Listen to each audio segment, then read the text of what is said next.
Okay, once again, good morning everyone!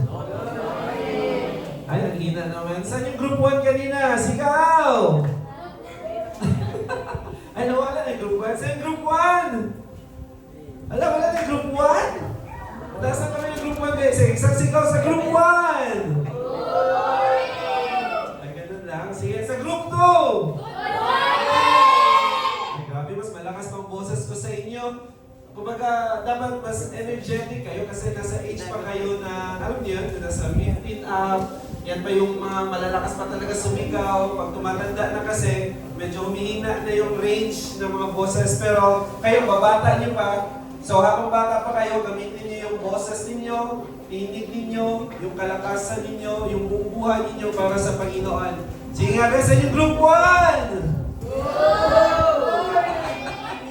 Yung group 2! Okay, praise God. Sige, salamat sa ating Panginoon. And tuloy na tayo sa ating next topic ngayon. No? So ang ating next topic is Introduction to Sin. And then, ang verse natin is buong araw na ito ng ating pag-aaral ng Word of God is sa Acts chapter 26 verse 18. So sabi dyan, sa Acts 26:18, to open their eyes so they may turn from darkness to light and from the power of Satan to God. So sine-emphasize dito sa Acts 26:18 na mabuksan daw ang paningin ng lahat ng tao. So that means, it also includes yung mga buhay ninyo. Nakuha niyo ba yun? Sabi dyan, from darkness to light. So today, hopefully makita ninyo na ang life pala ng isang tao, pwede he is standing in the darkness. Sino gusto manatili sa lugar ng kadiliman? Meron ba gusto dito? No? So, I believe from the point ng katinuan ng isang tao, ayaw na talaga na manatili ang kanyang buhay sa kadiliman. Saan niya gusto? Of course, sa liwanag. But sometimes, sa life ng isang kabataan, he doesn't know, or a person, hindi niya namamalayan na, akala ko gusto ko sa liwanag, pero nasa kadiliman pala ako. And today, God will make us realize na nasa ganun pala ako ng position. Siyempre, kung ma-realize mo na nasa kadiliman, ang buhay mo, ang life ng isang tao, anong gagawin mo? Of course, aalis ka sa kadiliman. Saan ka pupunta? Lilipat ka sa liwanag. But, if you evaluated yourself na nasa liwanag ka na, of course, huwag ka nang lilipat. Anong gagawin mo na lang? Mananatili ka sa liwanag. And then, sabi pa dito, from darkness to light, and from the power of Satan to God. So, pwede pala na ang life ng isang kabataan, hawakan ni Satanas? Pwede ba yun? Yes. Posible ba? Yes. Kaya nga diba, may kanta na gusto kong bumait, pero di ko magawa. Gusto kong bumait, di ba? May mga bagay na ayaw natin gawin, pero bakit natin nagagawa? May mga bagay na hindi mo gusto, pero bakit pag nagagawa mo, masaya ka? Kasi meron na tinatawag na kapangyarihan ni Satanas at ang kapangyarihan ng Diyos. So ngayon, makikita din natin yun, and then they will receive the forgiveness for their sins and be given a place among God's people who are set apart by faith in me. So yun ang key verse natin yun. Gusto ko mag-umpisa sa storya na ito. Kasi nung nasa college pa ako, meron ako nakausap, isang young people din. Ngayon, tinanong ko siya, sabi ko, kasi nag-boarding house, mangguto siya, tapos nagka-uban, may nagpalipid, sa tindahan. Tinanong ko siya, bakit ka nag-boarding house? So, natawa mo na siya, and then sinagot niya, ang sabi niya daw, gusto niya ng freedom. Ano ibig sabihin nun? Bakit siya nag-boarding house? Gusto niya ng freedom kasi gusto niya na mahiwalay sa magulang niya. Kasi pag nasa magulang daw siya, anong ginagawa magulang kasi? No, mahigpit ba? Hindi ka palang po, paggabihin na, bantayan kita na ni Muliho. Pero yung mga tao, bakit gusto nila mag-travel always? Ayaw nila mag-stay sa bahay. Gusto nila sa kaibigan, gusto nila sa ibang lugar. Kasi sabi nila, gusto nila na sumaya. No, yung mga ganun. Sino hindi masaya pag nasa loob ng bahay? Pero pag nasa labas, pag nasa kaibigan, masaya kayo, di ba? May mga ganun na feeling. Ang iba naman, sabi nila, para maging kompleto na daw sila, sila, mga ganun ba? Pag wala, siya talaga ang nagbigay ng meaning sa aking life. Di ba mga ganun? So ang ibang tao naman, hinahanap naman nila yung completeness nila o yung ba sinasabi nila na I am whole kapag kasama niya yung special person. Ang iba naman, merong mga ganito. Ang iba, pag hindi sila nakasuot ng Nike, hindi sila nakasuot ng branded na damit, feeling nila parang wala silang value. Kumbaga, i-connect nila yung importansya nila o yung bang feeling nila hindi sila belong or bang wala silang weight sa isang grupo, sa isang classroom kapag hindi nila kasabayan yung mga astig, yung mga magaganda, yung mga sosyal. Di ba may mga ganun na feeling sa life ng isang kabataan? Alam mo bakit ko sinishare sa inyo? Kasi dumaan din ako sa ganyang edad ninyo. Nung lumalaki ako, tumatanda ako, nagkaroon din ako ng mga questions in life na parang sabi ko, bakit ganito parang may kulang sa puso ko? Bakit ganito parang hindi tama yung dinadaanan ko? Pero bakit dinadaanan ko pa rin? So maraming mga bagay na nangyayari ngayon sa life ng isang kabataan that would really tend you na kung saan it will destroy your life or sa kabilang dako, it will make you it will make you grow or magpa-prosper ang buhay ninyo.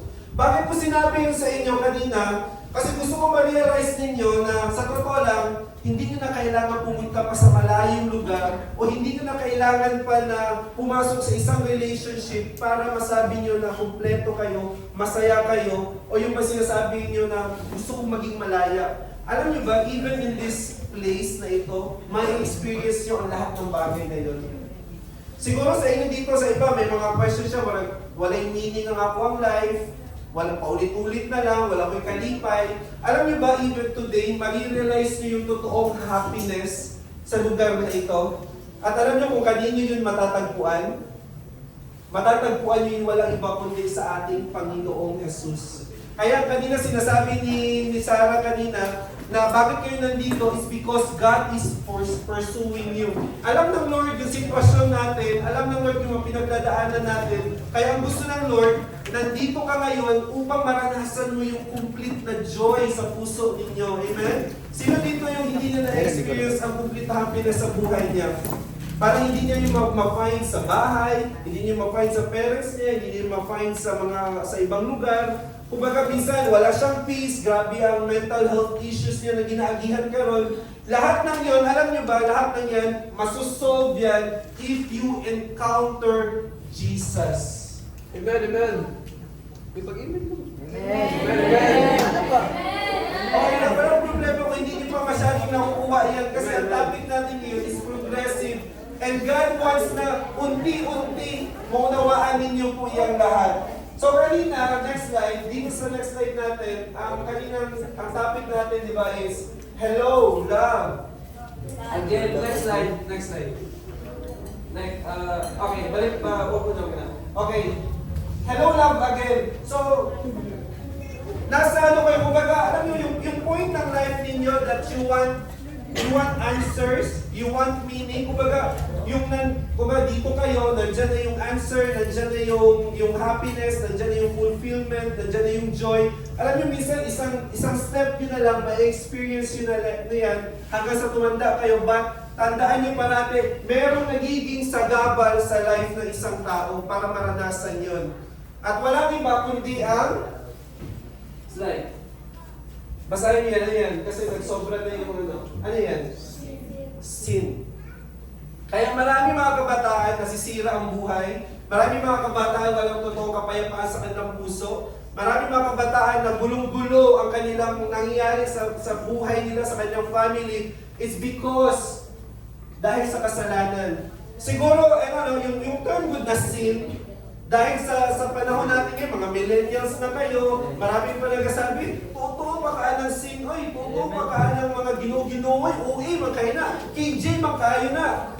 Ingana naman ko na mga statements karon sa mga millennial, kaya parang minsan, hindi na natin namamalayan kung bakit yung nangyayari ito sa buhay ko ngayon is because unnoticeably or hindi nyo napapansin, meron kasing sin na nag-ahari sa buhay ng isang kabataan.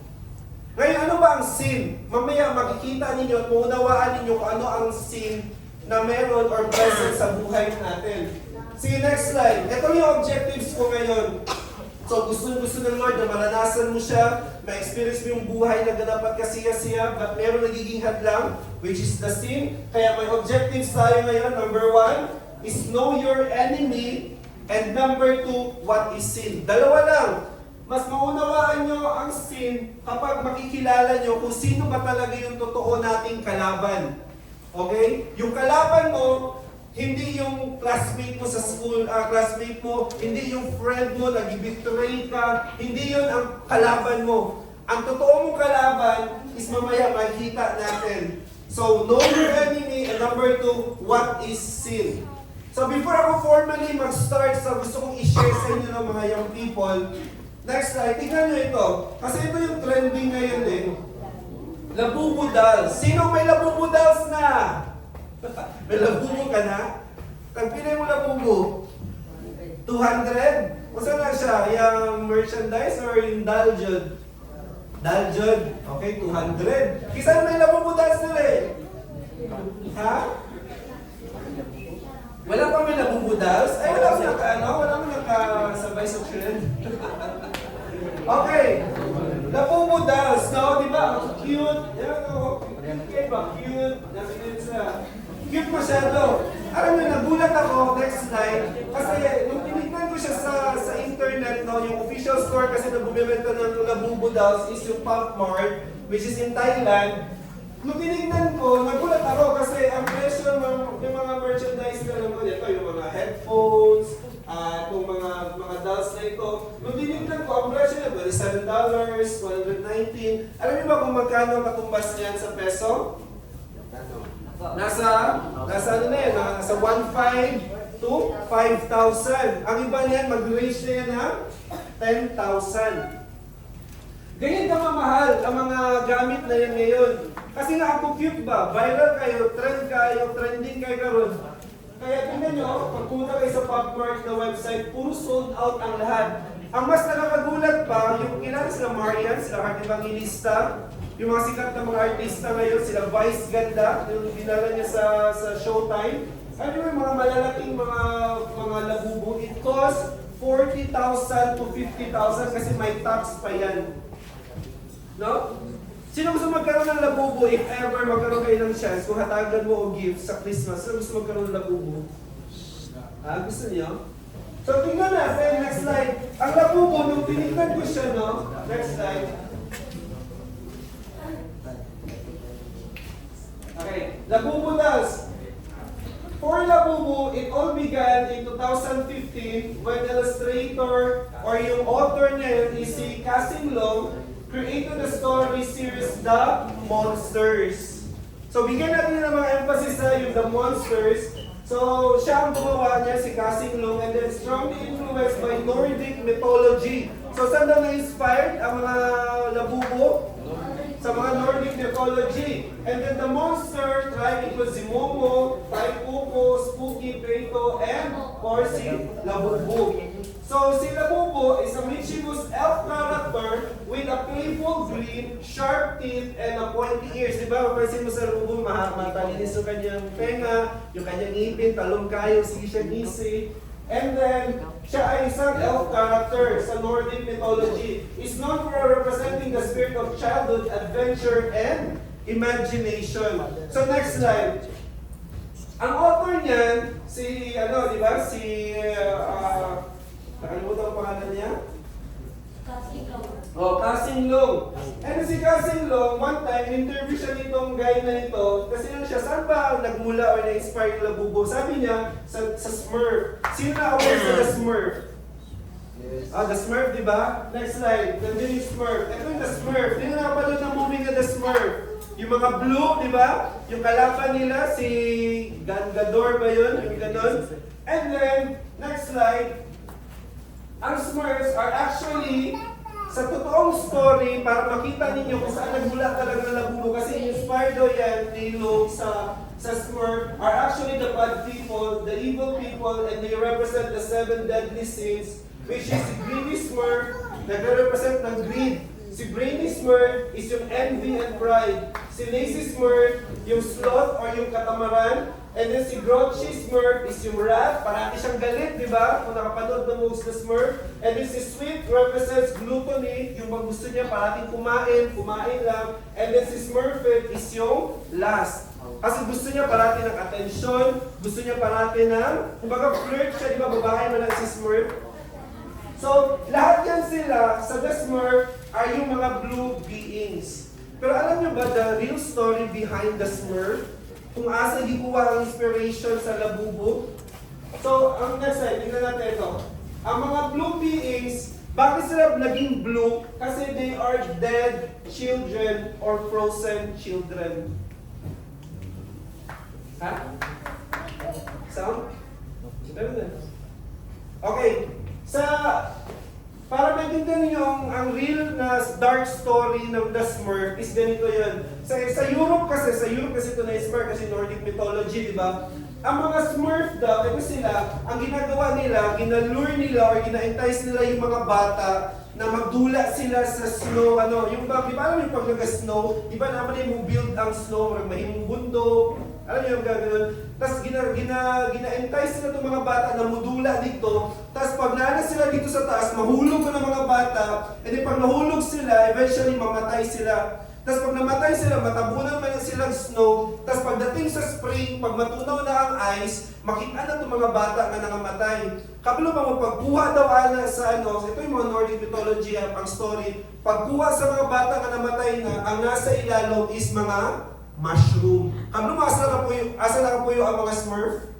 Sa mga mushroom. Kasi dito sila nagkapadaghan. Nga color blue man sila, kaya gina-represent nila ang mga bata na namatay. Tapos, bakit puti ang cap nila? Kasi minamock nila yung mga bata na kumbaga yung as represented ng snow na nakapatay sa bata. So that means, ang Smurf na in-inspire ni Mr. Loom para gawin ang labubo is merong dark na story behind it. Ngayon, tignan pa natin. Next slide. Ang cute ng mga labubo, di ba? Pero punta tayo sa Nordic mythology kasi sabi ko sa inyo, nandun ang behind the mga story ng lahat ng ito. Tingnan natin next slide. Ang totoong itsura talaga ng mga labubo sa Nordic mythology is mga ganyan. Next slide pa. Ito sila, mga maiitim na mga maliliit. And then ano pa, last slide. Or yung minsan, sila yung mga trolls. Ngayon, sinasabi natin, cute yung labubo, gusto na ako, daghanting mga yana. Bakit ito inilalatag sa inyo mga young people? Kasi mamaya, as we go along, maiintindihan nyo na marami palang ginagawa si Satanas sa buhay ng isang kabataan na we don't realize inaalaw natin sa ating mga buhay. Kaya minsan, bakit ang pangit na nangyayari sa ating life, bakit gusto natin sumunod sa Lord pero hindi natin nagagawa, it's because meron kasing mga gawa si Satanas sa buhay natin na pumipigil sa atin para maglingkod sa ating Lord o isurrender nating buhay sa Panginoon. Ngayon, di ba nakita na ninyo? Yan ang totoong itsura ni labubo. Kasi sa Nordic mythology, yan ang totoo niyang mukha.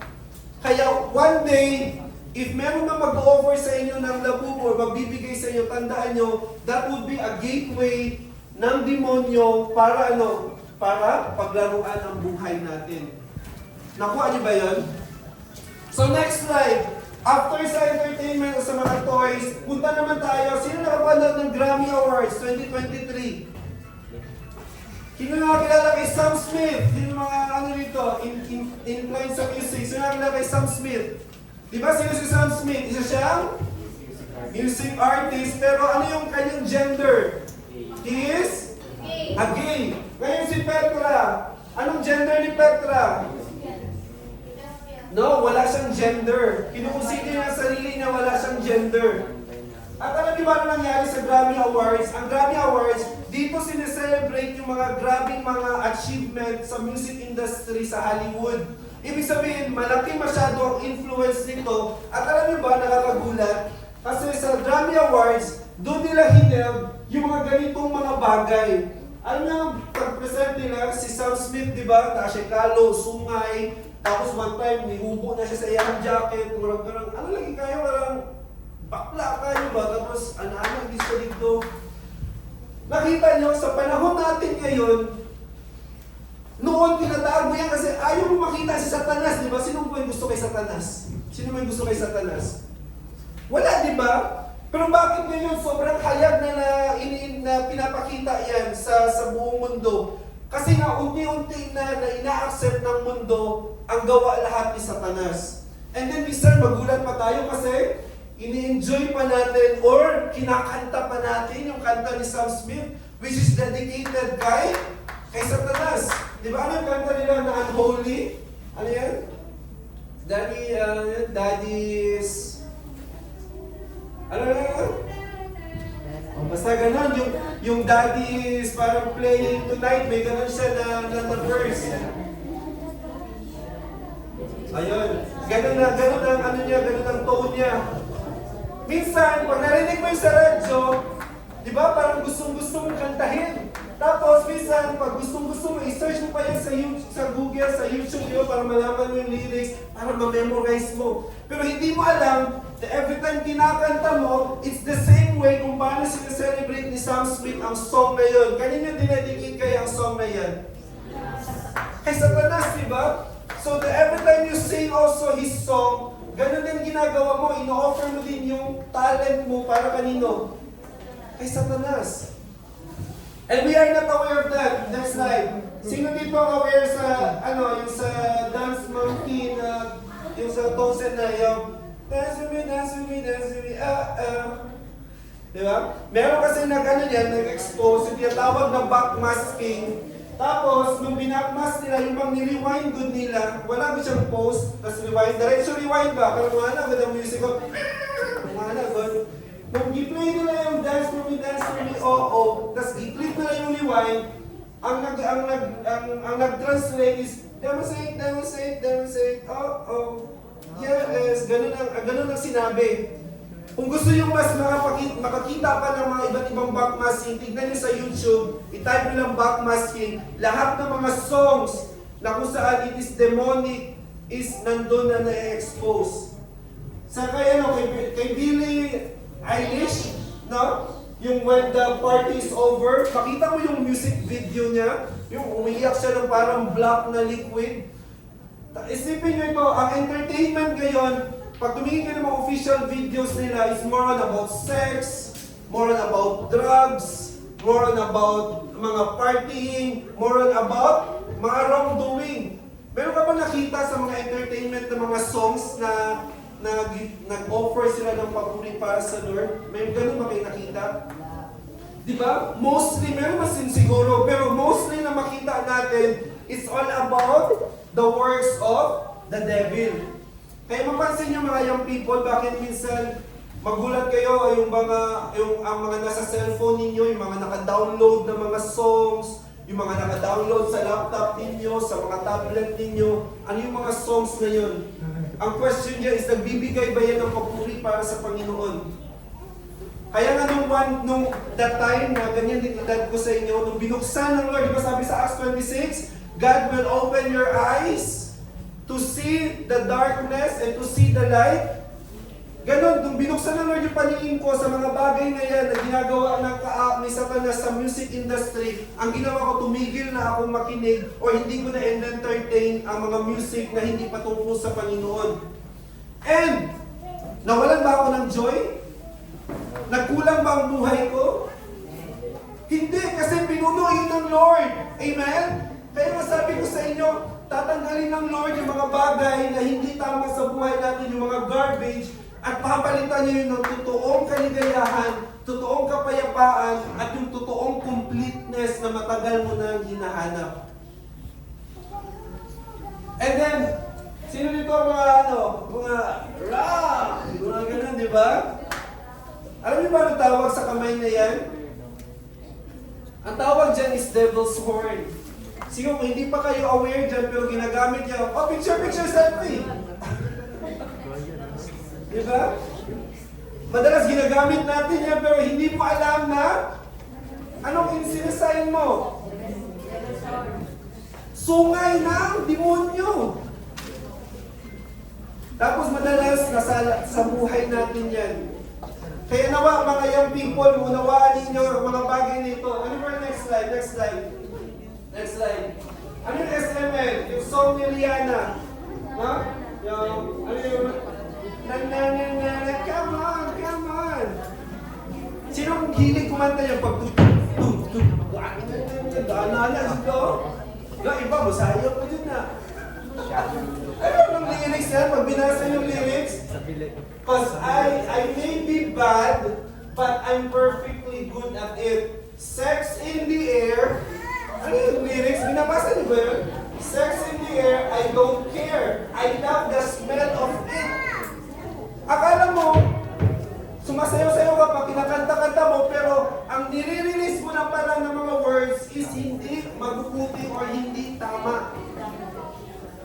Ang sticks and stones may break my bones, but chains and whips excite me. Grabe no? Alam nyo, malaswa masyado ang song na yan, pero ang mga kabataan ang hilig kantahin. Ano pa yung next song? Ano yung pinaka-popular ngayon? Ha? Sabi ko sa inyo, pwede naman tayong kumanta ng mga songs, pero piliin nyo kung ano yung tama na songs. Meron part si Bruno Mars sa Apat na Pata. Sabi niya, it's whatever, it's whatever, it's whatever. Magandang siya. Turn this apartment kasi yung apat na, di ba, into a club. Anong meron sa club? I'm talking drink, dance, smoke, freak, party all night. Alam mo yung freak? Pag tinignan nyo sa English dictionary ang freak, yung magwala ka ba? Yung abnormal na pagkarakter, ugali ba? Alam mo yung pagkatao pag nasa club, pag nabalalasin, mga nagkarang buang na ba? Yan na, good. Yan ang gustong ipagawa sa inyo ng lyrics kapag kinakanta niyan. Para ba, okay lang pala, may club, may drinks, party all night. Kaya the next time kakantahin niyo yung Apat na Pata niya, isipin niyo mabuti at alamin niyo kung nagbibigay ba yan ng glory sa Lord or hindi. And then, ano yung next slide dito? Sino dito ang familiar dyan? Diba? Mayroon. Alam niyo, maraming mga young people ngayon, sobrang addict sa... Ako hindi ko na inabutan yung ML kasi ang gigraduatean dyan na ako na na-addict yun ko is yung Dota 1. Isa lang ako pag Dota 1 nila eh. Dota 1. Sabi mo dati pag Dota 1 ko, wala na naging ka-online lagi. Hindi na ako musulod sa eskwela. Pag ako magbalay, pag ako na ako eskwela, hindi na ako musulod sa school. Ang buhato na ako, diretso na ako internetan. Walay lunch. Walay dyan po yung merenda. Hanggang sa gabi, muli na lang ako, may kaon. Kaya nga naman, ading kayo, alam mo yung mga panahon na yun, yung mga panahon ng pistik, alam mo, ko ba, payat doon kayo ko. Alam mo, daghan kayong mga kabataan, tambong kayo dati, pero dahil na-addict sa ML, kasi payat na kayo, kaya nga naman. Wala ni kaon-kaon, wala ni tulog-tulog. Kaya mo sa ako ba, nakita mo sa mga sobrang na-addict sa ML, sa hindi mo sa ilang. Diba, namatay ganyan ba? Ang iba, gidemon possess. Kaya nga naman, usang mga nasa ML. Si Tamus, kaya si Tamus, ML? Si Tamus is appointed Chief of Abyss. Usang Chief of Abyss? Usang Abyss? Impyerno. Siya daw ang leader sa impyerno. Tapos, ganahan pa kayo Tamus ko, kay husgan kanyang karakter. Hindi mo alam, ang kumbaga, nililid mo yung sarili mo na kontrolin ka ni Tamus kasi yung bang parang idol mo na si Tamus, gusto mo siyang gamitin parate. Ganun yung mga addiction, di ba? Ano sa mga Mobile Legends, ano sabi? The birth of demon. Hindi mo alam kung naglalaro ka ng mga ML na yan, yung parang meron na palang demonyo na naglalaro-laro sa'yo. Siguro hindi niya namamalayan pero nangyayari niya sa totoong buhay and yung lastly dito, the abyss looks for your soul. Every time na naglalaro ka ng ML, ang ka-impyerno gustong kunin yung kaluluwa mo. Ganun yung ibig sabihin dyan. Alam niyo bakit yan nilatag sa inyo mga young people before ako pumunta na sa objective number 1 ko? Kasi nangyayari yan sa panahon natin ngayon. Akala ng maraming mga kabataan, normal lang na maglaro ng Mobile Legends. Akala ng mga kabataan ngayon, normal lang na kumanta ng mga iba't ibang klaseng mga song. Akala ng mga kabataan ngayon, okay lang na kumulekta ng iba't ibang mga stuffed toy. Pero hindi mo alam na pamamaraan na pala yan ni Satanas para pagharian ang buhay mo at higit sa lahat, sakupin niya ang buong buhay mo. Sino dito gusto ang maghari sa Satanas sa buhay niya? Di ba wala? Pero ayaw natin, pero minsan, yung ginagawa natin, kabaliktaran. Nakuha niyo ba yun? So nawa, si Lord gusto niya na baguhin yung buhay natin. Amen? Sino dito gusto niya baguhin siya ng Lord? From inside to outside. Amen?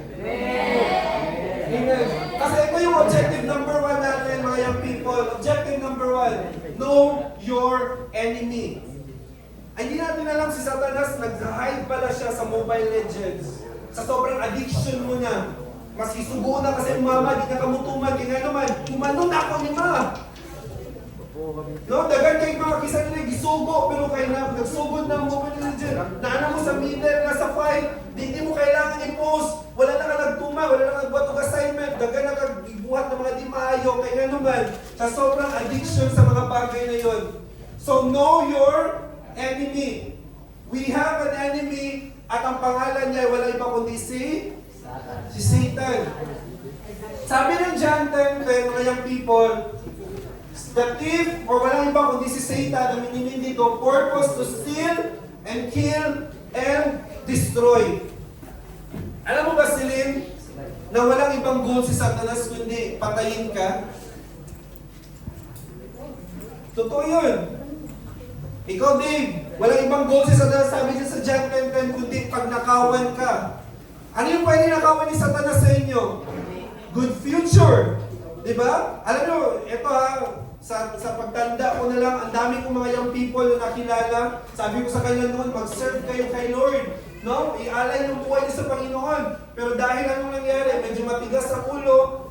Ano nangyari? Hindi nakapagtapos ng school. Bakit?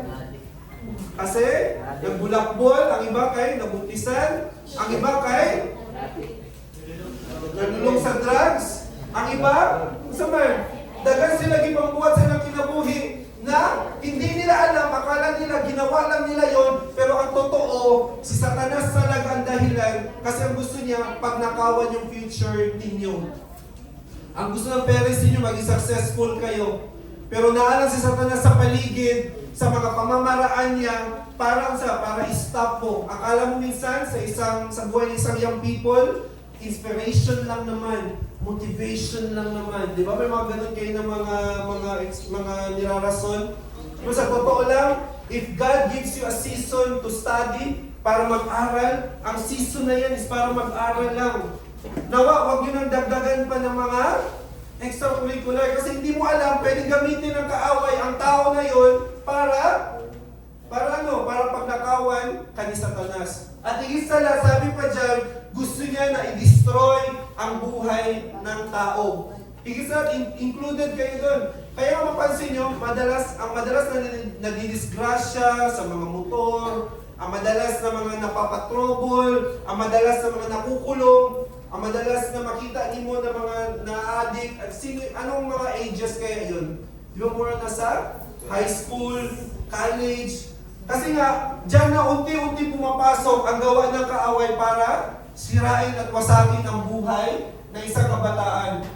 So number 1, Satan is the opposer, Satan is the devil, and Satan is the deceiver. Tatlong bagay lang yung pag-aaralan natin sa Know Your Enemy. So, di ba kung mag-uumpisa sa Satan is the deceiver? Kasi minsan, ito yung character ni Satanas na kung saan is sobrang dangerous, hindi mo na mamalayan, is in-entertain mo na pala si Satanas sa buhay mo. Number 1, Satan is the deceiver. Ano ibig sabihin ng Satan is the deceiver?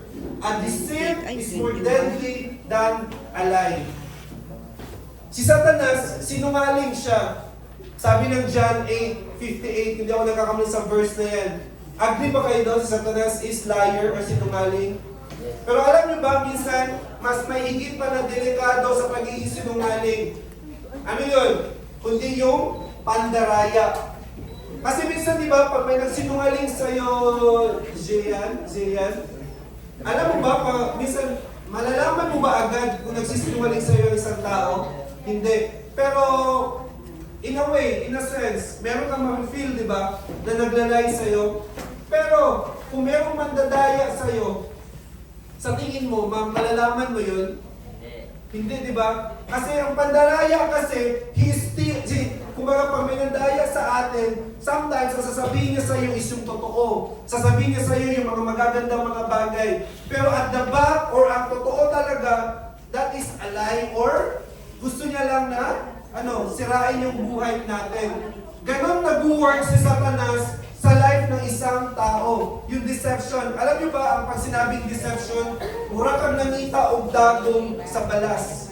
Dali na ba makita ng dagong sa balas? Di ba lisod kayo? Kaya nga si Satanas, pag na-encounter mo siya, he can dress himself as an angel of light. Kaya ni Satanas na mag-dress as angel of light. Kaya minsan, akala mo, angel, pero totoo pala, demonyo. And then, sabi sa Revelation 12:9, so the great dragon was cast out, that serpent of old, called the devil and Satan, who deceives the whole world. He was cast to the earth, and his angels were cast out with him. And then, ano yung deception dito? The act of causing someone to accept as true or valid, and what is false or invalid. So, ang isa sa kakayanan ni Satanas, tandaan niyo ito mga young people, kaya na kayong dayain at higit sa lahat, minsan akala natin yung mga bagay na ina-accept natin is totoo, pero ang totoo, it is false or valid.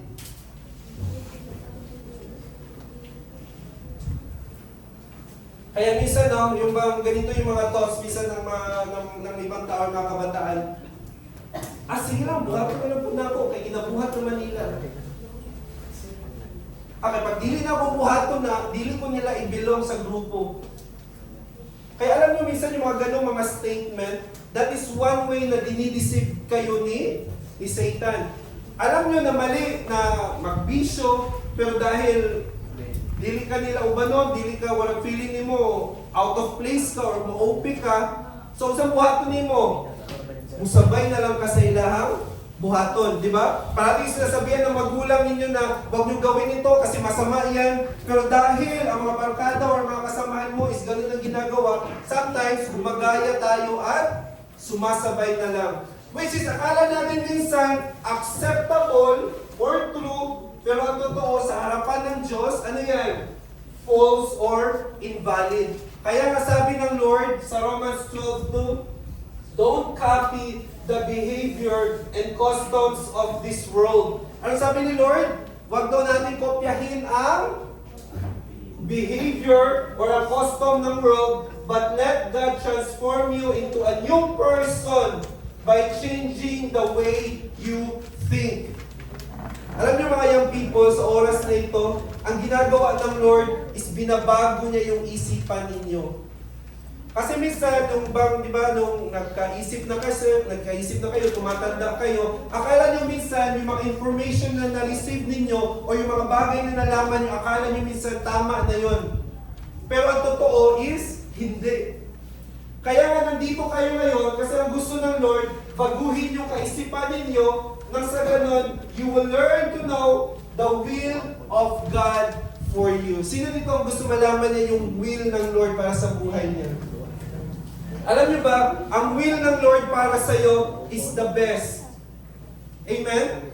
Kung the best ng plano mo, ang ambition mo para sa life mo, mas higit na maganda ang plano ng Lord para sa inyo. Ano lang dapat mong gawin?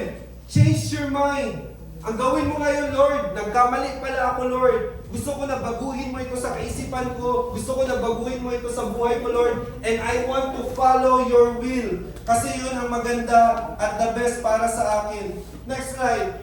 Sabi dito sa 2 Corinthians 10:4-5, We use God's mighty weapons, not worldly weapons, to knock down the strongholds of human reasoning and to destroy false arguments. We destroy every proud obstacle that keeps people from knowing God. We capture their rebellious thoughts and teach them to obey Christ. Ano yung mga yellow, i-highlight ko? Human reasoning, false arguments, and rebellious thoughts. Question ko mga young people, saan nyo makikita yung mga reasoning, yung arguments, at yung rebellious thoughts? Saan nyo makikita yan? Ha? Sino makakasagot? Gusto mo makita kung sino talagang nag-iisip at nakikinig na mabuti? Saan nyo makikita yung reasoning, arguments, at yung thoughts? Saan?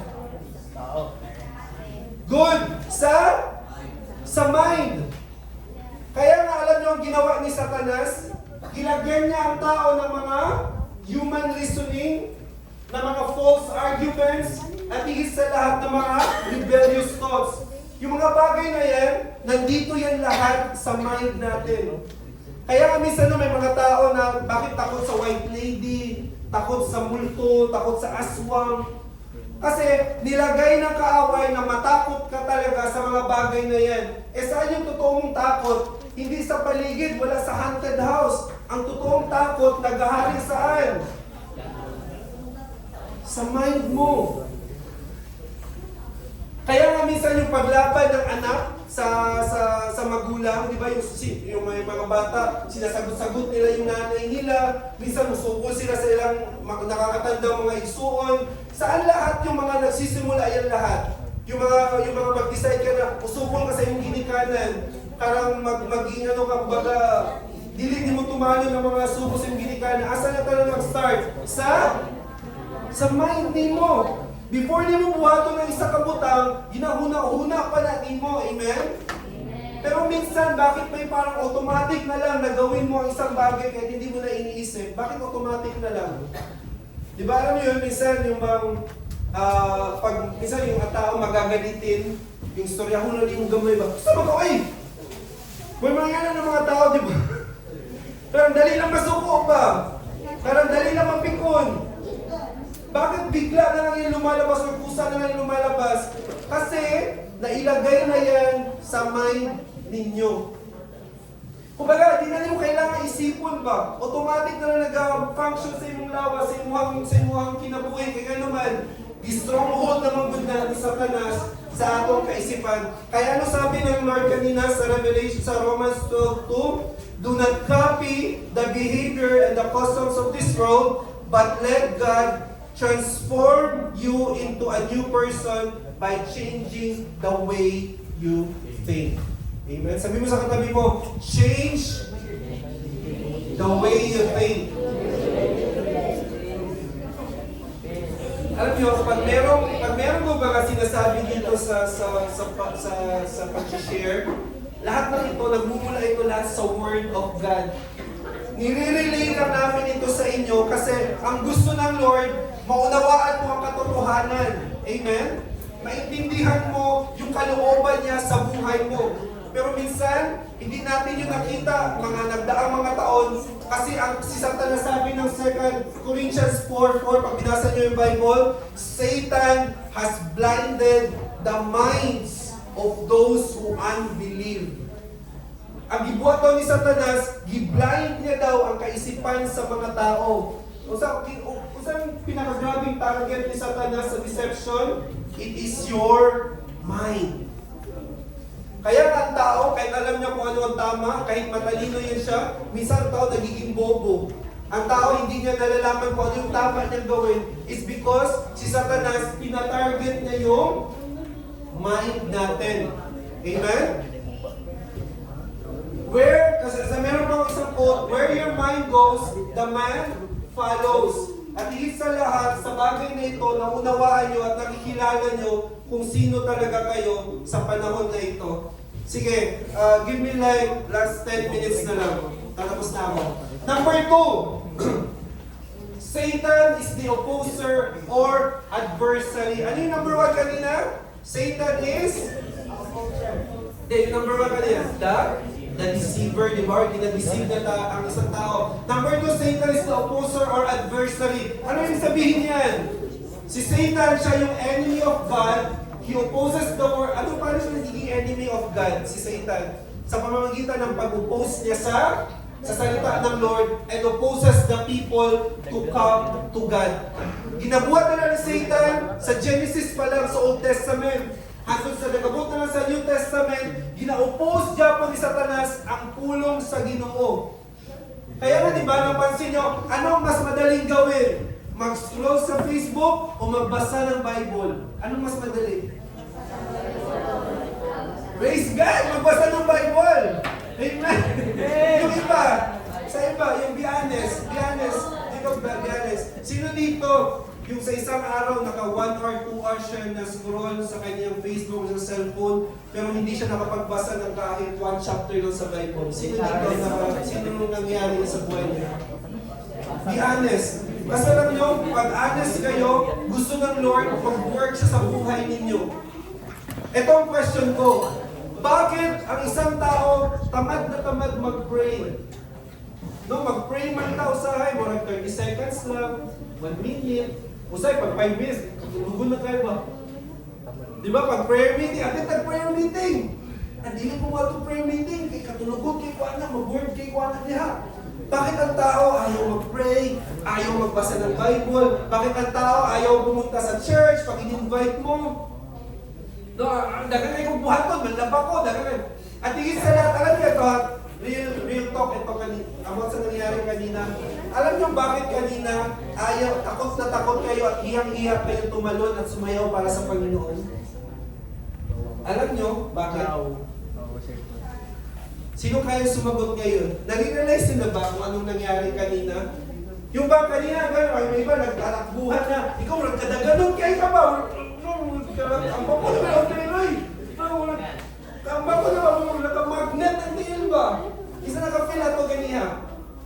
Di ba halos tanan man siguro mo, kaya naman, naamag ko ng Espiritu sa Ginoo dire, ug ang gusto niya na, let everything that has breath, praise the Lord. Diba, ang gusto sa Ginoo, tanan na may gininhawa, mudayag sa Ginoo. Pero nga nung ganyan mo, labi na kayo mudayag, bro, tanan sila, nagado na, likod, di ka kapalakpak, di ka katasog kamot. Ano man? Because si Satan is opposer.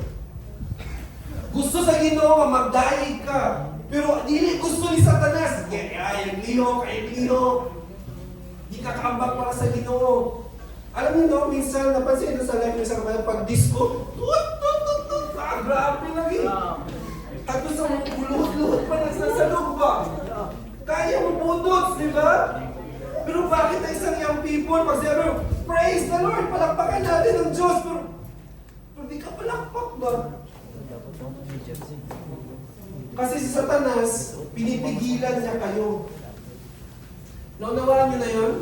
Kaya mamaya, mga young people, ang totoong pinalaya ng Lord at yung si Jesus nag-ahari talaga sa buhay niya, hindi yan takot na magpuri sa Lord. Amen? Alam niyo, naalala ko mga ganyang edad ko sa inyo noon, yung talaga energetic, yung kayo, ang grabe, pagkampakon, pagkataon, kaya dyan tanan, ihatag tanan ba? Alam niyo, pag yung mga Jesus reigns, yung November 30, may kailangan for Jesus, pag humano kailangan for Jesus, muralay kong naligo lagi sa singot. Kaya naman, lipay kayo, enjoy kayo, magpuri para sa Ginoo. Nakuha niyo yun? Pero bakit gusto ni Satanas? Uy, maulaw ka. Kayong kambak, palakpak. Hindi mo lang namamalayan, pero inuupos ka ni Satanas. Kaya nga, gusto ko maging aware kayo. Kasi totoong may demonyo, totoong may mga angels, totoong may Diyos at totoong may Satanas. Totoong may kingdom of darkness at totoong may kingdom of light.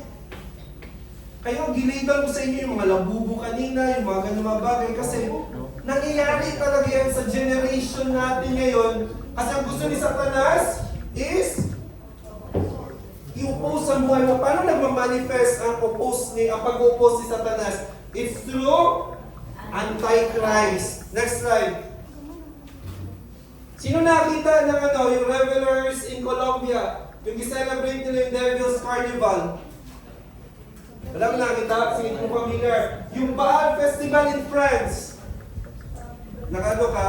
Pero I think, ito alam na alam nito kasi ano dyan sa TV Patrol o sa mga balita, next slide. Yung sa Brazil. Alam niyo, sa totoo lang, nung isipin mo, buong bansang Brazil nag-celebrate para sa ganitong bagay. Ano yung meron doon sa celebration sa parade na yun?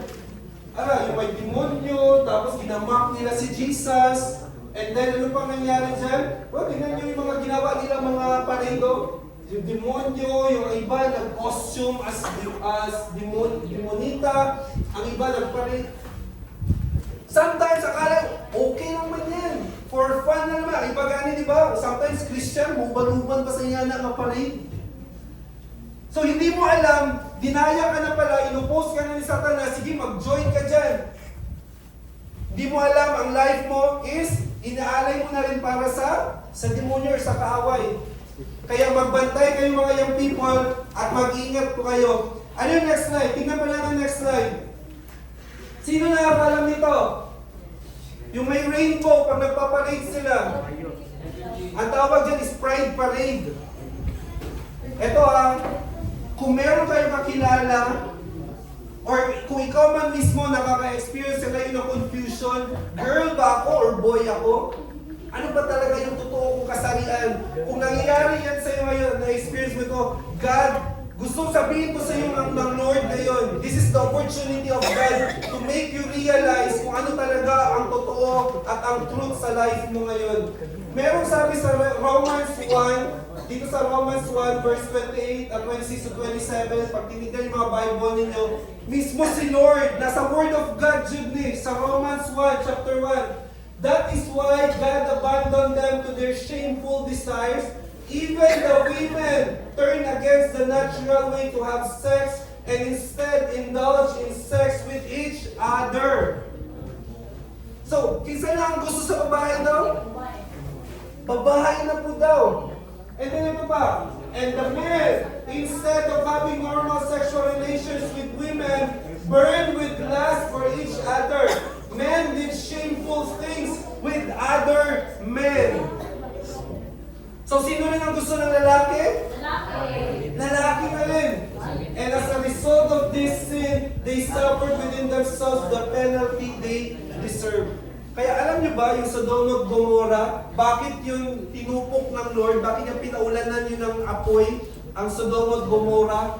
Kasi ang mga nakapuyo dito is mga gay and lesbians. Gusto nila pagawason itong mga bisita ni Lot. Kaya naman, itong mga lalaki, sabi ng mga lalaki, ilabas mo yung mga bisita mong lalaki kasi sisipingan namin. Ang gusto sa mga lalaki is lalaki po.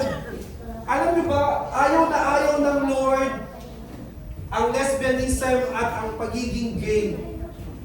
Ayaw ng Lord. Kayo lahat, mahal kayo ng Lord. Pero kung meron kayong ganyang confusion ngayon sa buhay ninyo, ang gusto ng Lord, palayain ka sa situation mo ngayon. Amen? Kung meron kayong kakilala, meron kayong friends na questionable, kaya usabagid akong gender, God wants them na ma-experience nila ang love ni Lord, at higit sa lahat, ang gusto ng Lord, itama yung buhay ninyo. Amen? Amen. Mahal kayong lahat ng Lord, at ang gusto ng Lord is itama at ayusin ang buhay natin sa oras na ito. Last 5 minutes na lang. So, number 3, hindi na ako magpunta sa topic number 3 ko, tapusin ko na dito. Satan is the devil. Ano ibig sabihin ng the devil? He is the accuser or the slanderer, claims that someone has committed an offense or done or something wrong.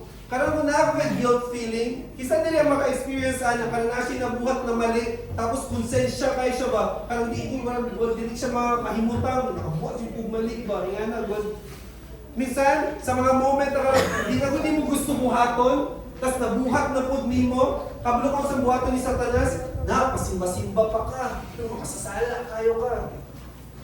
Kaya kung saan ginawa sa ibang mga young people, di na lang sila manimba, maulaw na lang sila, kaya naman, i-accuse na sila ni Satanas. Alam, maraming ganyan mga experiences sa mga kakilala ko noon. Noon kasama ko sila nag-serve sa Lord, pero hindi ko alam kung ano nangyari. Maybe, i-accuse sila ni Satanas at ayaw na nilang bumalik sa church. Ang synonym ng accuser is torturer or tormentor. Karon bang sa mind doon mo ang grabing sakit or pain? Kaya naman, gina-guilt, yung bang guilty feeling, gina-inject dyan ni Satanas sa imuha. Ang guilty feeling is a feeling of worry or unhappiness. Yung next slide. I think second to the last slide. Kaya alam nyo, ito yung nangyayari. Hindi nyo alam na, akala nyo minsan, tinatawag na natin siyang quote-unquote mental health issue. Pero hindi nyo alam, sometimes, dyan nag-work si Satanas sa mind natin para ano? Para atakihin kayo sa kaisipan nyo. Alam bakit man nag-increase ngayon ang number of suicide? Anong dahilan? Depression, stress. Diyan ngayon lahat nagsisimula. Una-una sa fear yan, kasi nakagawa ka na hindi tama, hindi mo masatisfy ang kalipay sa ubang tao, feeling mo worthless ka, feeling mo dili mo mahatag ang the best, no, nag-honor na ka, pero ang ibang tao di pa dyan mong malipay sa imong gibuhat. Daghan na kang ma-feel, kumbaga yung sadness, yung grief, yung shame, worthlessness, yung desire to seek revenge, no, yung mga sukukay ka, gusto niyo mong balos. Tandaan niyo mga young people, si Satan, gusto niya lang makamukawatan, passion of destroy. Mura po siya, lion is looking for someone to devour. Yung pinaka-last slide, yung last two verse. Dito na ako magtatapos mga young people. Nawa, maintindihan ninyo ito mabuti na si Satan, he is a deceiver, he is an opposer, and he is the devil. Kaya nga sabi ni Ephesians 4:27, do not give the devil an opportunity. Kung sa'yo ibig sabihin opportunity, ayaw tagagigayon si Satanas. Kaya ipinapaalam ng Lord sa inyo ang truth na ito para dili niyo matagaan higayon si Satanas. And higit sa lahat, tandaan nyo, the wages of sin is death. Ang epekto, ang result sa sin, sa life sa isang katao, yung lahat ng mga ipang-discuss ko sa inyo, hindi nyo alam, yung sin is nagiging pintuan siya sa buhay mo para pumasok ang kamatayan. Mamaya, maunawaan niyo yan sa mga different types of sin, sa mga kung ano ang ginabuhat ni Satan sa life sa isa kanyang people para magkaroon siya ng opportunity para kawatan mo, para i-destroy ang inyong life o kawatan mo. Okay? So tayo lahat mga young people.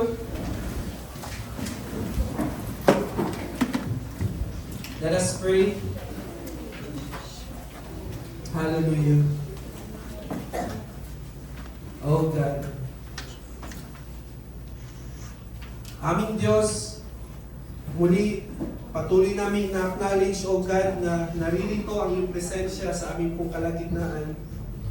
Lord, truly we acknowledge, O God, that we are sinners, Panginoon.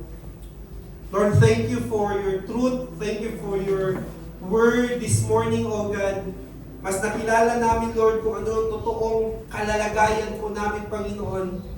That's why, Lord, the verse says that you will open our eyes, Lord, that we will see the darkness and the light, Panginoon, that you will transfer us, Lord, from the kingdom of darkness to the kingdom of light.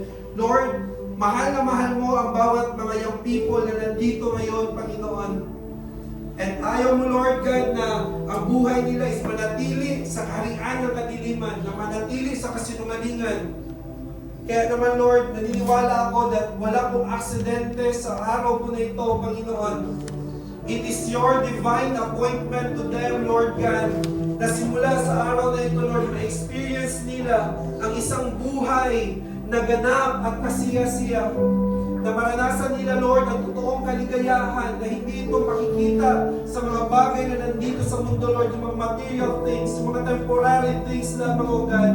Lord, you want them to realize the real happiness, the real joy, yung totoong meaning sa life, O God, is walang iba kundi nagmumula po ito sa inyo, aming Panginoong Jesus. So right now, Holy Spirit, move in their lives this morning. Open their eyes this morning, oh God. Lord, I pray they will see you today, oh God. They will encounter you today, Panginoon. Maranasan kanila, oh God. At higit po sa lahat, Panginoon, kasabay ng lahat ng magagandang mga bagay na gagawin mo, Lord. Lord, lalabas sila sa lugar na ito na binago mo, Panginoon.